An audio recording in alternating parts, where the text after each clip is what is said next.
set out now in a box upon the sea.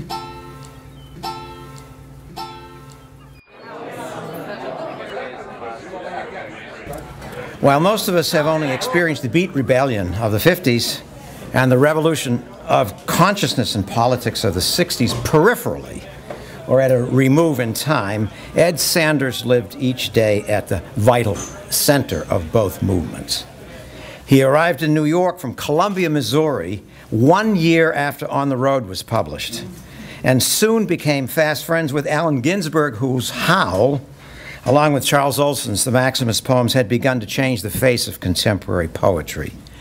Soon, both Ginsberg and Olson were publishing in Ed's groundbreaking mimeographed Fuck You, a magazine of the arts. As Ed writes in Fuck You, his informal history of the Peace Eye bookstore, the Fug You press, the Fugs, and the counterculture of the Lower East Side, the Beats, through their public presence and publications, pushed at the barricades of what could be said and done. The Ban the Bomb marches, the anti-censorship and early civil rights campaigns of the 50s paved the way for the political activism and sexual liberation movements of the 60s.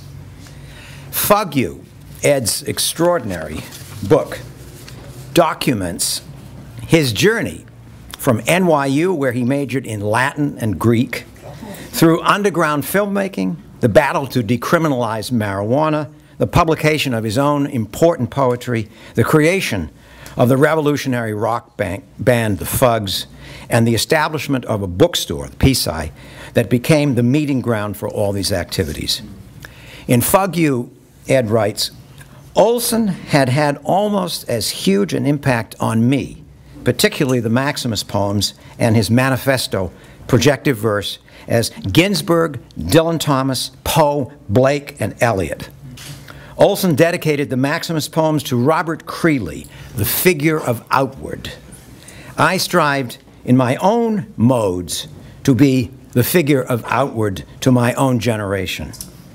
In a lifetime of extraordinary writing, filmmaking, music, social, political, and environmental activism, and investigative poetry and journalism, Ed has clearly achieved that goal. It is with great pleasure and pride that the Gloucester Writers Center presents our friend and supporter, our own figure of outward, Ed Sanders. Thank you. Driving in today, I stopped off at say hello to Charles and his wife, Betty. And it's always a pleasure to come back to Gloucester. When I read today from my book, I'll try to read some sections of hanging out with Olson here.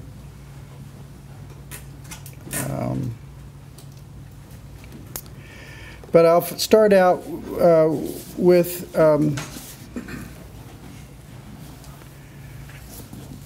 what I call the Fuck You bust. It's when I was arrested on January 2nd, 1966, with a big police raid on my bookstore. But I have to first describe how that happened. When I was a wild young man in 1961 and 2, I used to hang out at the Catholic Worker on Christie Street in New York City. Many of my friends were activists with the Catholic Worker.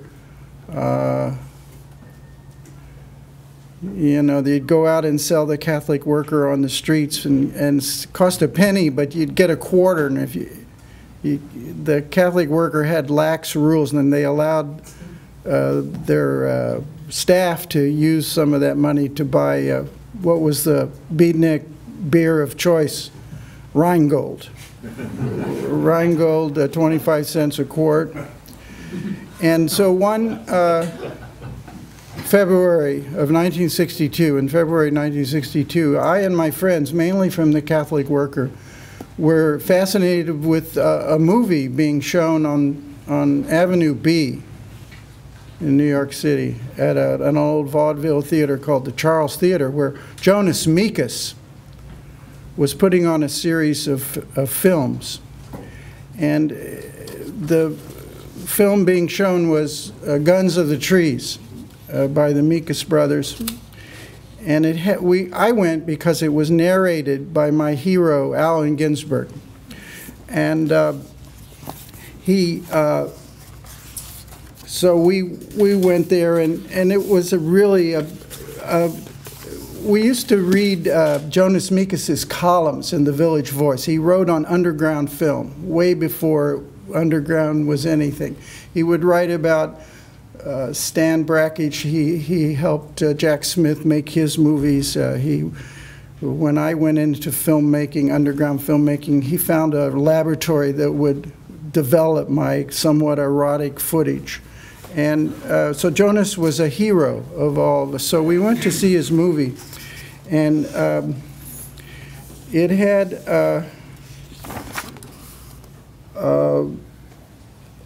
line in the movie, something like, I saw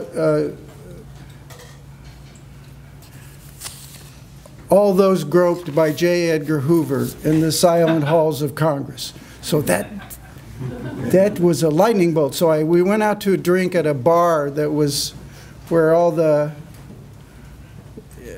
mainly painters, Larry Rivers would drink there, and Harry Smith, the filmmaker and artist, occultist.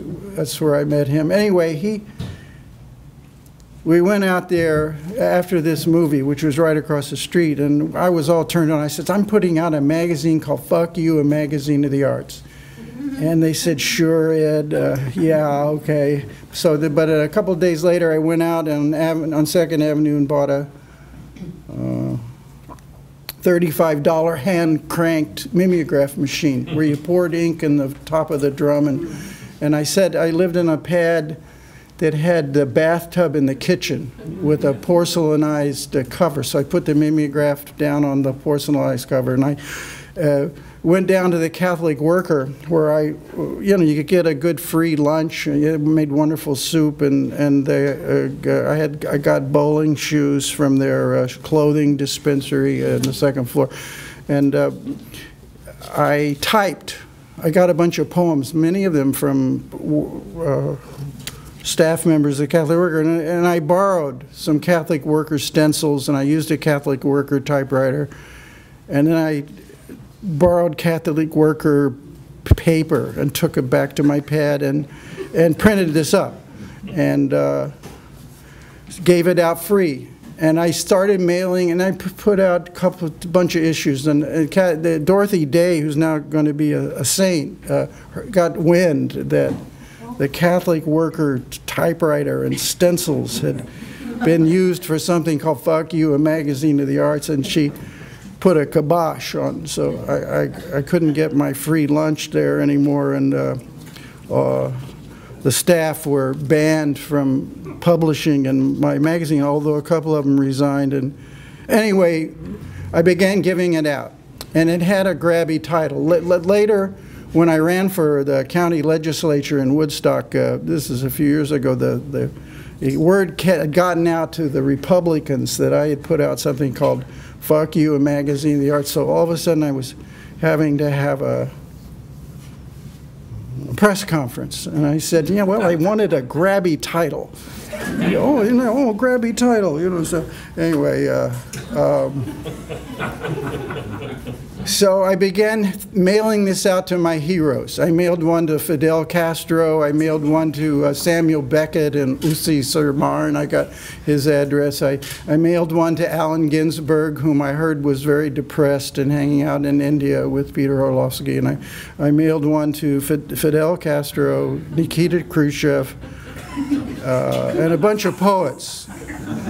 Among them was, I got the address of Charles Olson here in Gloucester, and I started mailing him copies. And to my lasting gratitude, I started getting a bunch of submissions of manuscripts from Robert Duncan and from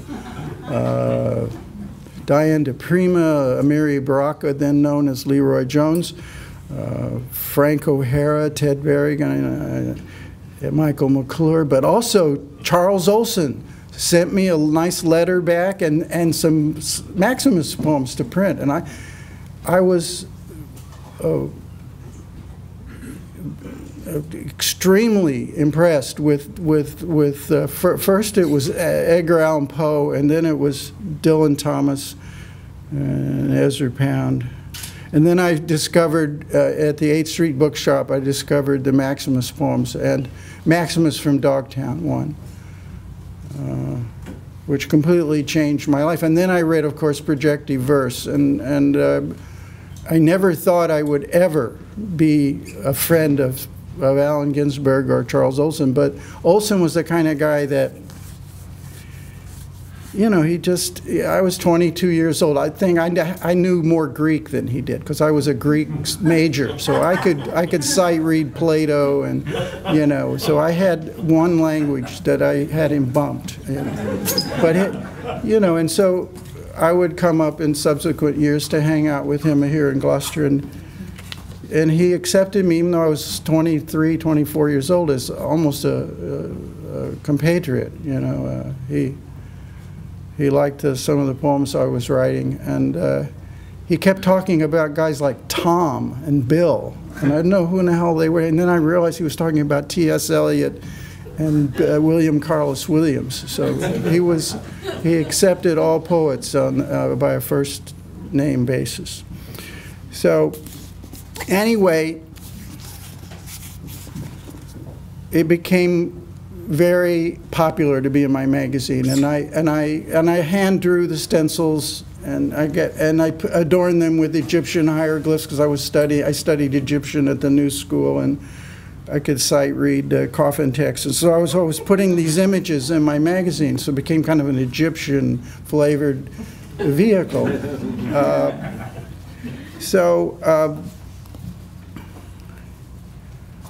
It grew, and then I graduated from New York University in 1964, and I was going to go to graduate school to study Indo-European linguistics, but I sent in my application for NYU too late.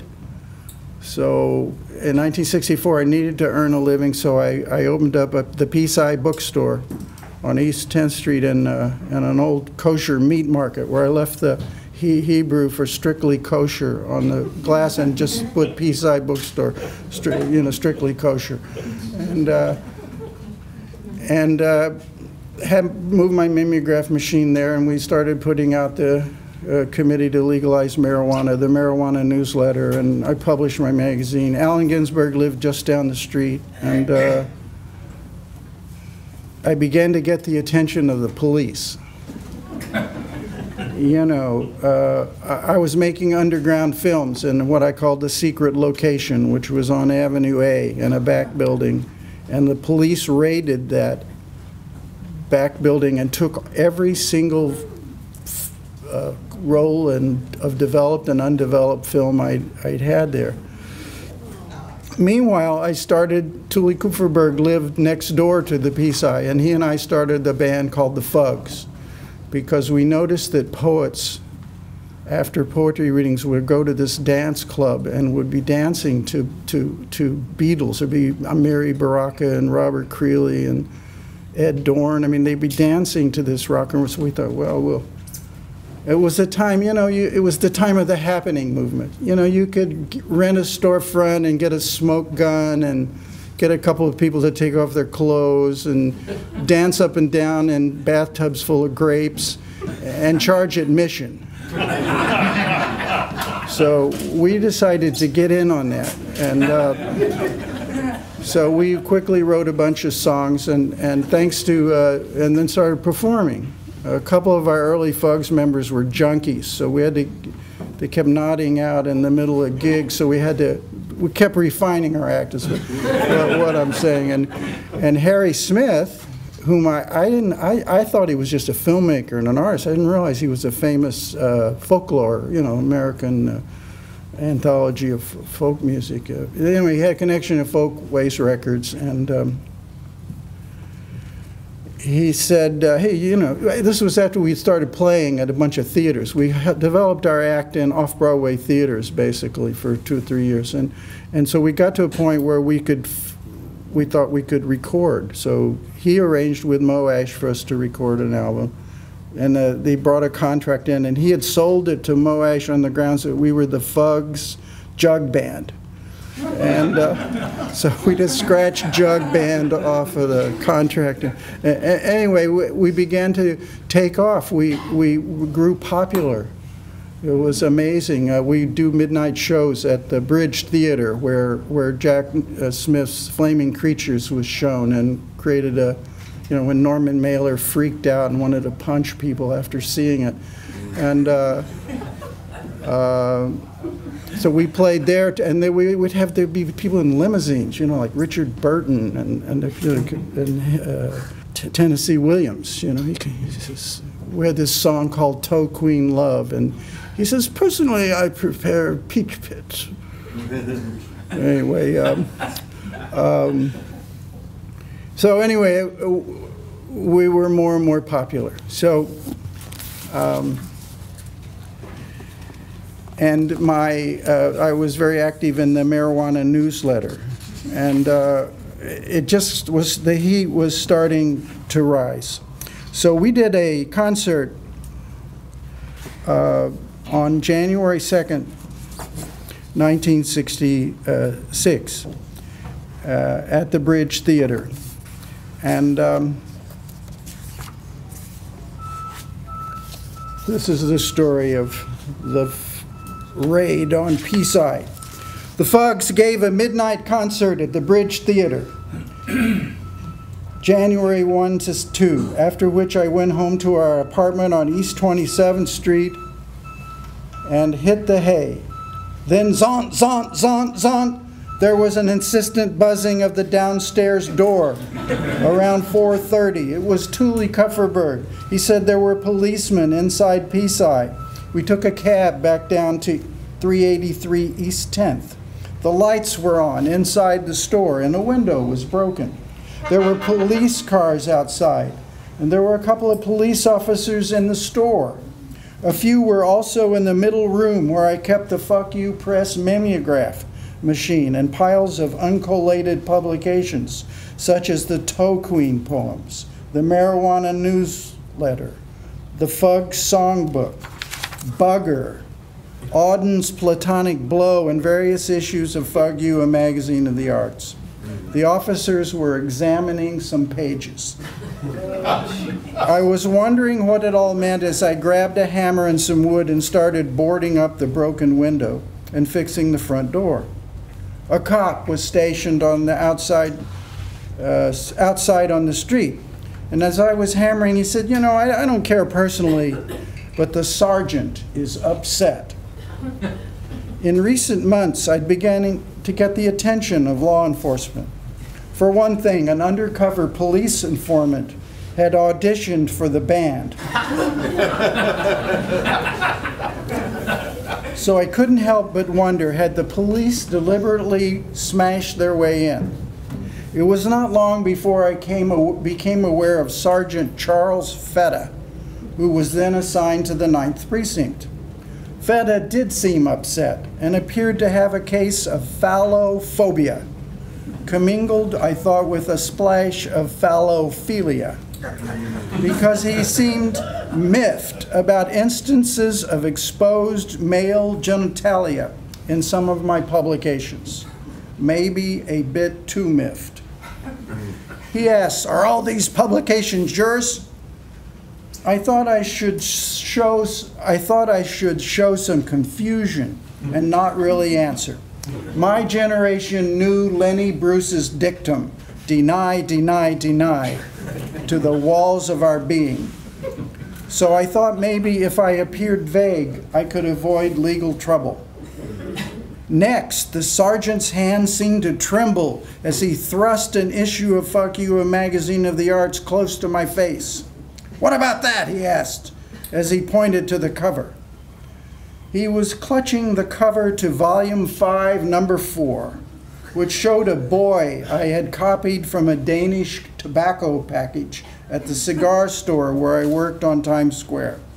Next to the lad was an Egyptian deity with a peace sign on his head and a spurting phallus. He wanted to know what the cover meant. Was that bird threatening that boy? What's that bird going to do with that boy? The sergeant was so upset over the cover that I was later surprised when it did not show up as one of the exhibits in my trial the following year. I was placed under arrest, and the police carted away some valuable boxes of my publications, tens of thousands of dollars worth, as measured in eBay wealth. I asked for a receipt, which they promised to supply but never did. The 9th Precinct headquarters was at 321 East 5th. The 9th covers the whole alphabet part of the Lower East Side. We arrived at the polished wood-paneled front doors, which to me had a kind of medieval feel to them. We pushed through and inside, and the officers within the precinct house seemed eager for my arrival. Indeed, there was a marked contrast of facial expressions between the grumpy arresting officer and the policeman at the station house. For being such a serious matter, there certainly was a lot of mirth in the 9th Precinct. "Hey, you're Peace-Eye," one officer boomed. I nodded. "Hello, Peace-Eye," another exclaimed. I nodded. "Let's take a look," another commented and smiled, and laughing officers passed magazines hand to hand. But during the time they were showing the magazines, several police officers were carefully examining the New York State Penal Code to find a felony to place upon me. I steadily informed them that it was a misdemeanor. It was. So all they could come up with to validate the sergeant's trembles and shakes was a misdemeanor charge of possession of obscene literature with intent to sell.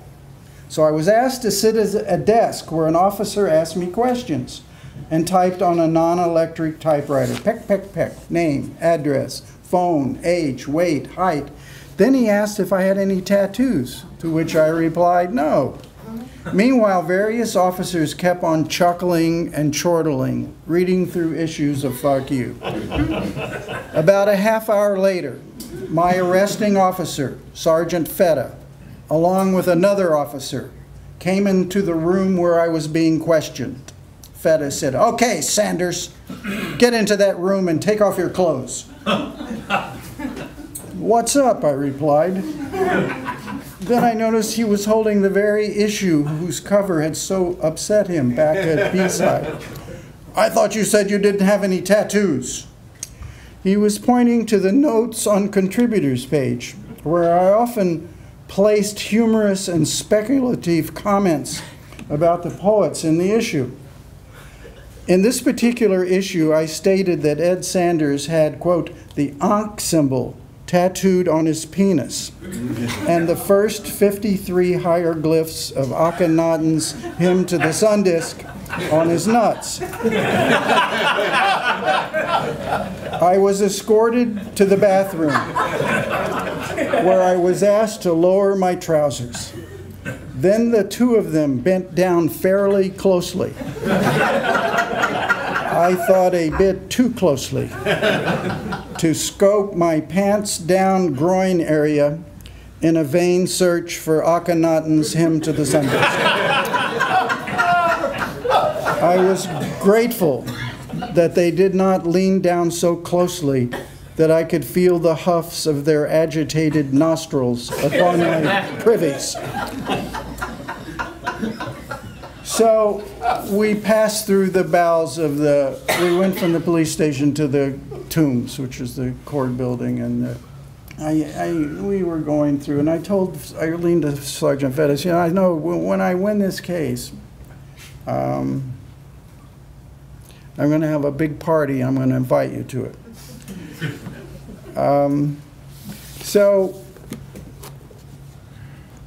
I began a nightmare. It was like 15 or 17 court hearings I had to go to during the next year and a half. I went over and over again. I went to the New York Civil Liberties Union, and to my lasting and eternal gratitude, the ACLU took my case. And so I had a really sharp lawyer who later became a state Supreme Court judge, Ernst Rosenberger.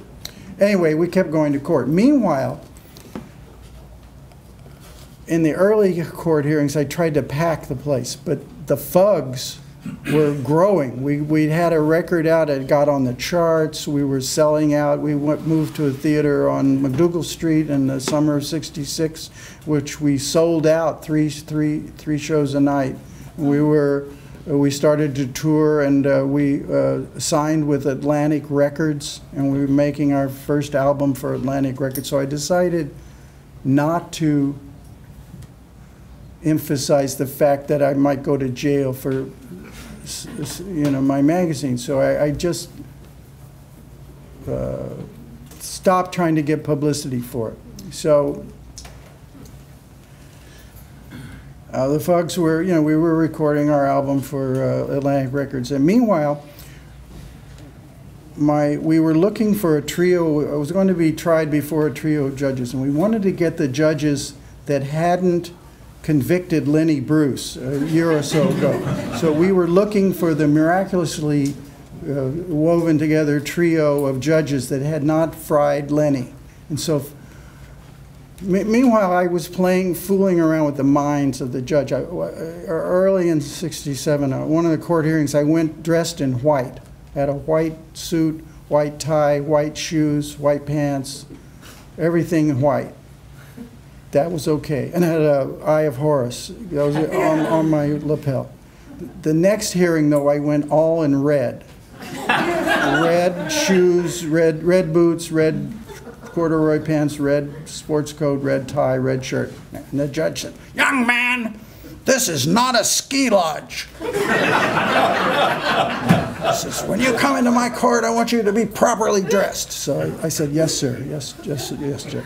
So then I became a regular defendant attire. So we finally, in May, I had two expert witnesses ready to testify, John Ashbery and Kenneth Koch. So we had the miraculous trio, none of whom had fried Lenny. So the ACLU lawyer said, "Let's go. Let's go to court." So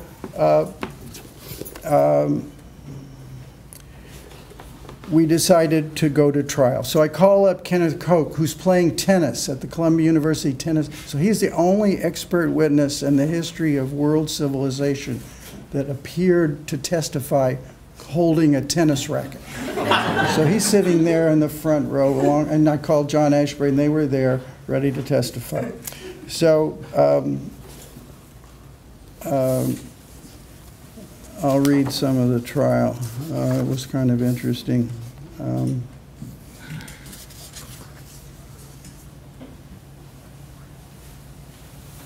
Okay, so the process. So we had three judges, and they were there, and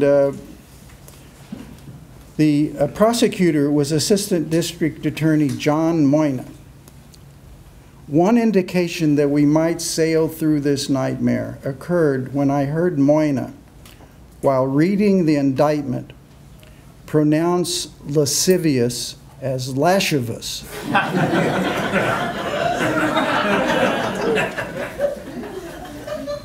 So the fact that we had a low burning wick on that, plus the prosecutor's strategy was to, that they entered into exhibits certain of my ads that I had, these satiric ads that I had run for my underground films, and that I was promoting pornography. Like I had one ad, so-called. I had a picture of an Egyptian goddess with a snake head, and she's holding two, she's standing there with her snake head, and she's holding two knives. And I have the caption, "Fuck You, a magazine of the arts, promoting pornography through its subsidiary, the Lady Dickhead Advertising Company." So this was one of the exhibits to show that I was pandering and selling pornography. So, and they also had a book of stills from Flaming Creatures. And they claimed that every single photograph in that book was obscene. Anyway,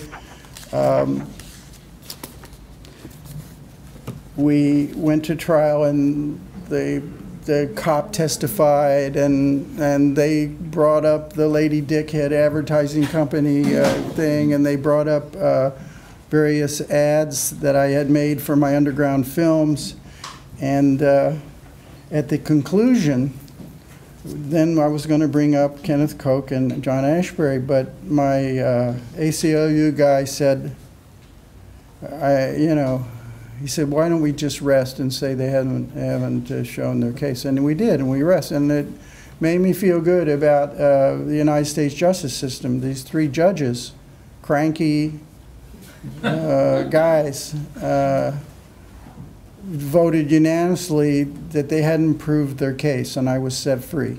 So I turned around to invite Feta to the big party, and he was gone. So that's the story of the Fuck You bust. After I was arrested, a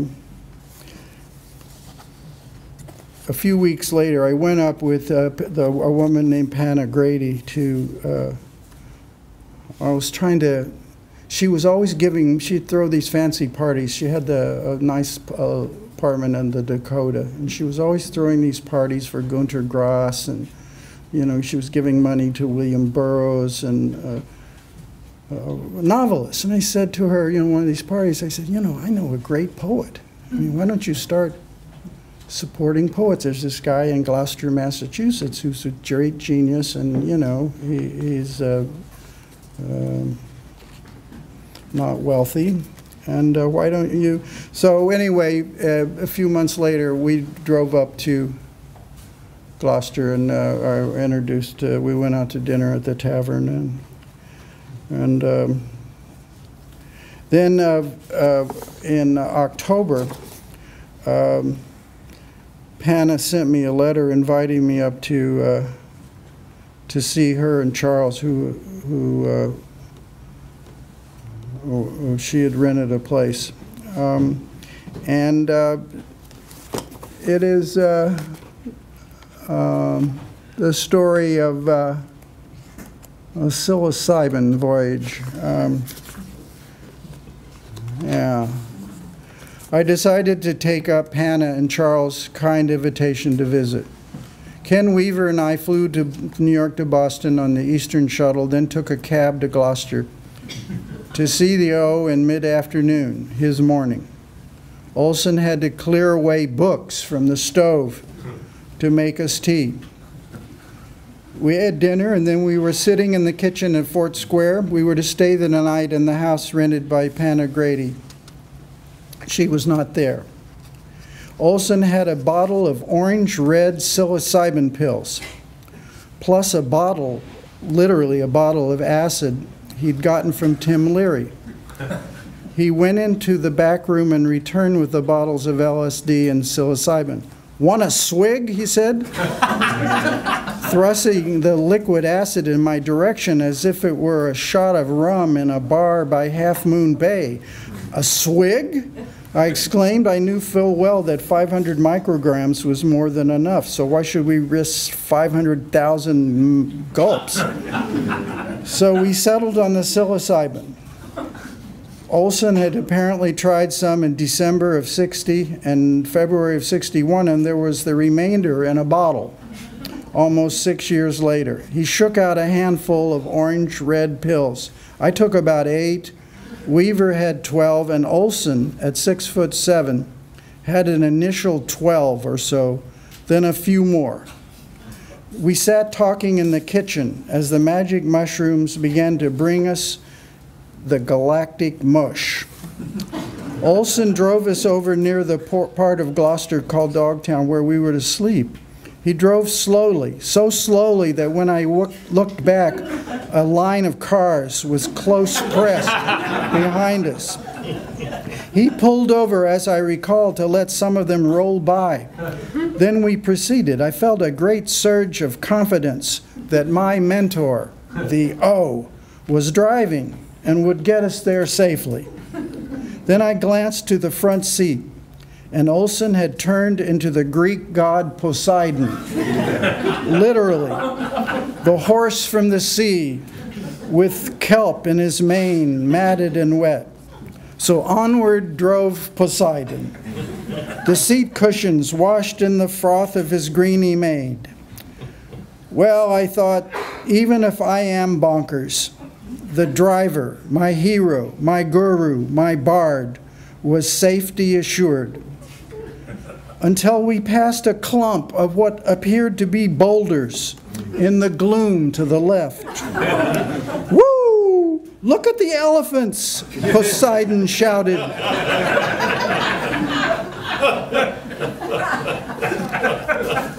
At last we arrived in the stone house rented by Panna with stone-arched doorway and sat in the living room to talk. Meanwhile, the psilocybin was having a profound effect on me. It seemed as if the house had become the chapel perilous, and I began to walk outdoors, spend a few minutes in the dark, and then return to the chapel. I did this a few times and seemed to live through life cycles as I left the house, walked through the woods, then returned. In one life cycle, I spoke Akkadian, building a mud brick hut by the river Euphrates. In another cycle, I was a Hasidic store owner on Hester Street in the Lower East Side. Weaver kidded me later about calling out to the trees when I wandered out of the stone house and onto the lawn. Olson, meanwhile, talked onward. Weaver pointed toward Olson. Look at those sparks coming out of his forehead. I looked. The top of his head seemed enormous and was showering with blue arcs. Then I went out. When I went outdoors, Olson warned me about the quarry. I recalled he was speaking about Sachems and Algonquin law lodges. Finally, in one of the life cycles, I got lost in the woods, crashing among trees, leaves and long hair. I must point out that I was in my full rock and roll attire, all in red, red boots, red sweater, red pants, and a red scarf. Finally, I thrashed down to a street. I thought maybe there had been an accident and I was dead, and maybe might have been in Sheol or Purgatory or some kind of William Burroughs gray zone. I walked through deserted Gloucester streets and was just getting ready to go into a house for shelter. Good thing I didn't. A police car came along and I hailed it. He was at first suspicious of a young man dressed all in red with leaves affixed up and down the redness. I recalled poet Garrett Lansing's address on Main Street in Gloucester, and I called him from the police station. Garrett's friend Derek picked me up and drove me back to Dogtown, where Olson and Weaver were still talking. It seemed they had not moved an inch during my adventure. I called Miriam at our pad on Avenue A, and once again she helped me to land from another trip into this universal mosaic. She always talked me down from on-the-road orbit during those years. During the psilocybin trip, I was thinking I should give up the fugs and return totally to poetry. I told Miriam that over the phone from Gloucester, but I was trapped in Fugland.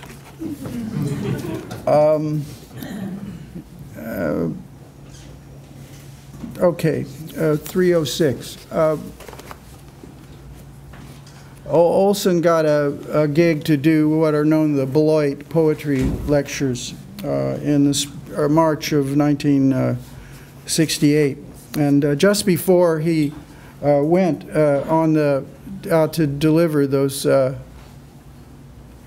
lectures. I called him in Gloucester, and I told him about a plan. I was involved with planning demonstrations in Chicago for the Youth International Party, otherwise known as the Yippies. And I had asked a bunch of poets, D.A. Levy, Ed Dorn, and now Charles Olson, to write a mantra that demonstrators could chant in the streets of Chicago to keep it peaceful.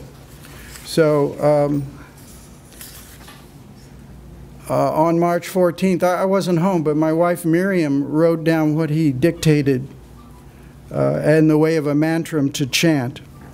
And he was on his way. He called from the Chicago airport on the way to deliver his lectures titled Poetry and Truth at Beloit College. Here's Olson's, it didn't work. There was a lot of riots in Chicago. Planned in creation, arouse the nation. Blood is the food of those gone mad. Blood is the food of those gone mad.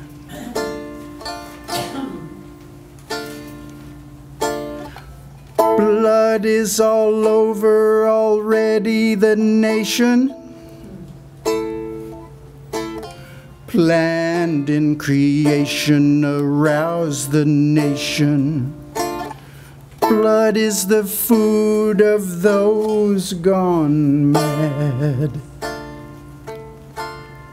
That was the year of Martin Luther King's assassination, Robert Kennedy's assassination, the election of Richard Nixon, the bombing of Hanoi in December.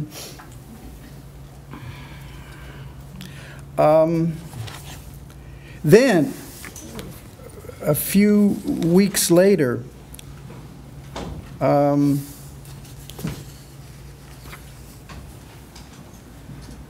Fugs were on the road, and Olson was staying with the editor, Donald Allen, in San Francisco.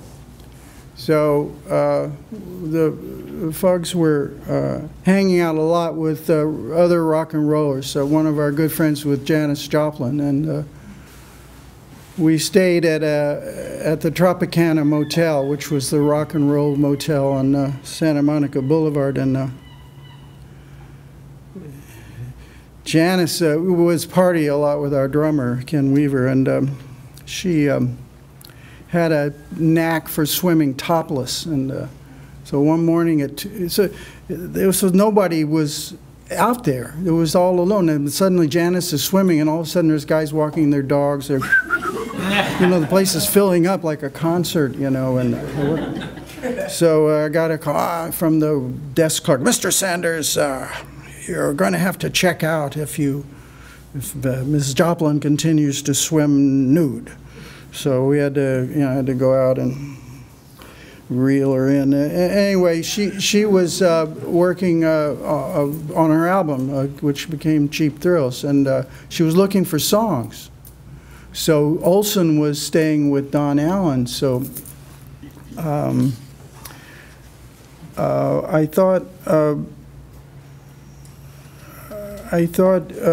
it would be good to introduce the two, and maybe he could write a song. But you know, both were single, so I thought maybe I would fix them up.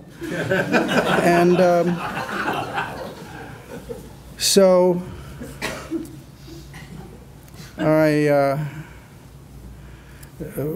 got Don Allen was an editor for Grove Press, so we put it on Grove Press expense account, a nice all expense paid meal at a fancy Chinese restaurant with Olson, and I got him to sit next to Janis Joplin, and we were all eating, but Olson kept talking about the Donner Party.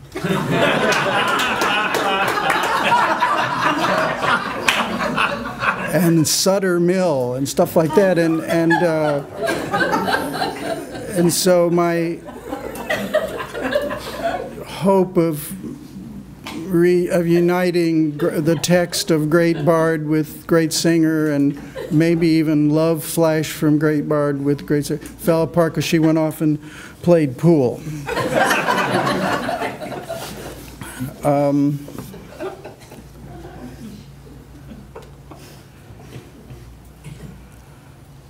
Well, I've probably gone on enough. I'll close with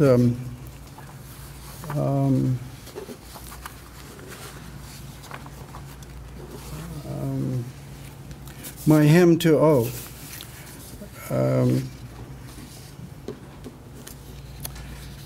I don't know. There's always some people in your life that impact you enormously, and Olson was one of them. He wrote the introduction to a book of poems that, I did not expect it. I was just so amazed when he mailed this to me, and it's late 1964.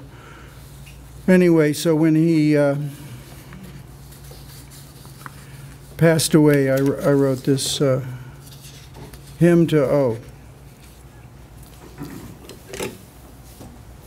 And the last part is sung, and it has a bunch of fragments from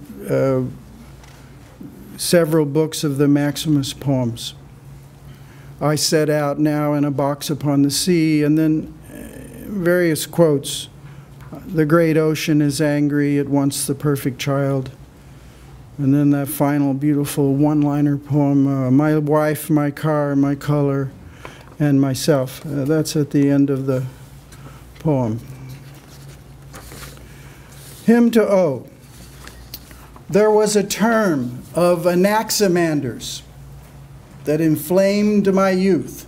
Ta apeiron, it's Greek. The uncrossable, the boundless, the cause of all. And really, for years, went batty for ta apeiron. Used to think all the time about the apeiron. Pisai, my book of verse, was part of it. Eye, heart, minds, shooting the rapids to vanish in the lake, outbound to Pisai. That was part. To make poems history again, that was the sum. Anaximander graphed the thrill of the first map, the, quote, perimetros, unquote, as they called it. I had a vision after Olson's death of two different things. One, that he walked up to a twisted circle of rope with the ends lashed together where they met, the shin sign of Egypt, sigil aeternitatis, and leaped through it as if it were a tire swing. The second, that somewhere, somehow, when that famous ferry's pole struck the brass shores, he ran into a posse of pre-Socratics who drew him forthwith into a delicate discourse. There can never be enough of dignity when bards fly flash to the shore. I can feel you, Charles, when I stare at the froth of Gloucester's tanny rocks. You're there next to the O-boat, talking with Alfred Whitehead. Anaximander is there holding a 10-dimensional sphere. A lone Ionian column stands on a hill. I see you, O, bending at the base, writing a line upon the whiteness. You dive again, like a dolphin on antique silver, through the Shen sign's ring, Anaximander with a perimetros of, quote, earth and the sea and the sphere of the sky, unquote, and the endless oatmeal of the apeiron. Hey, Charles, oh, Charlie Olson has entered the cartouche. And this is a prayer that he and Anaximander walked down through the fields together. Oh, what a map they will make. I set out now in a box upon the sea. So few have the polis in their eye. I set out now in a box upon the sea. I'm going to hate to leave this earthly paradise. I set out now in a box upon the sea. Oh, the great ocean is angry. It wants a perfect child. I set out now in a box upon the sea. I am making a Mappy Monday. It is to include my being. I set out now in a box upon the sea. My wife, my car, my color, and myself. I set out now in a box upon the sea.